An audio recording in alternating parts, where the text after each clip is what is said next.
পরিবারের সাথে ঈদ উদযাপনে বিভিন্ন জেলার পথে রাজধানীবাসী। এর মধ্যে পোশাক কারখানা ছুটি হওয়ায় দুপুরের পর থেকে গাজীপুরের চন্দ্রা সহ কয়েকটি পয়েন্টে থেমে থেমে যানজট তৈরি হচ্ছে।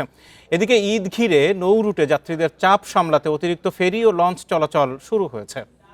ফলের নির্যাস ও দুধের সমন্বয়ে পোলার টর্নেডো গ্রিন অ্যাপল আইসক্রিম। মন ভালো থাক।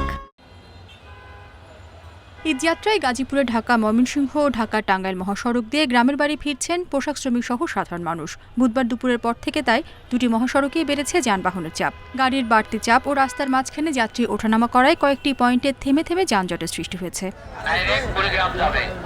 সাভারের নবীনগর, চন্দ্রা ও ঢাকা আরিচা মহাসড়কেও দুপুরের পর থেকে বাড়ে যানবাহনের চাপ।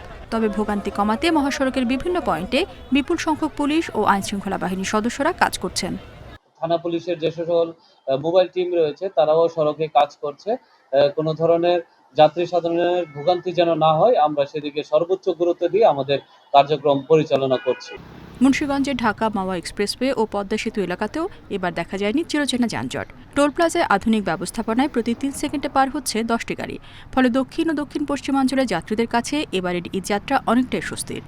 না, এবার পরিস্থিতি অনেক সুন্দর, জ্যাম সেরকম জ্যাম নাই।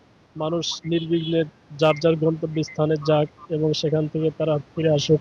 মঙ্গলবার টাঙ্গাইলের বঙ্গবন্ধু সেতু দিয়ে প্রায় 47,000 যানবাহন পার হয়েছে। উত্তরবঙ্গে যাত্রাপথে বড় কোনো ভোগান্তি নেই। তবে এলেঙ্গা পয়েন্টে নির্মাণ কাজ চলায় কিছুটা যানবাহনে জটলা সৃষ্টি হচ্ছে।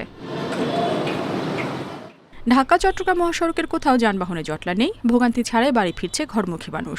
কুমিল্লা অংশের 100 কিলোমিটার মহাসড়ক যানজটমুক্ত রাখতে হাইওয়ে পুলিশের পাশাপাশি কাজ করছে রোভার স্কাউটের সদস্যরা।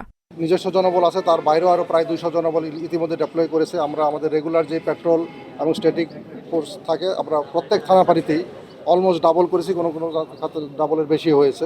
আমরা আশা করি এই ঈদযাত্রাটাকে আমরা নিরাপদ করতে পারবো। মানিকগঞ্জের পাটুরিয়া দৌলতদিয়া নৌ রুটে দূরপাল্লার বাসের চাপ না থাকলেও বেড়েছে প্রাইভেট কার ও মোটরসাইকেলের ভিড়।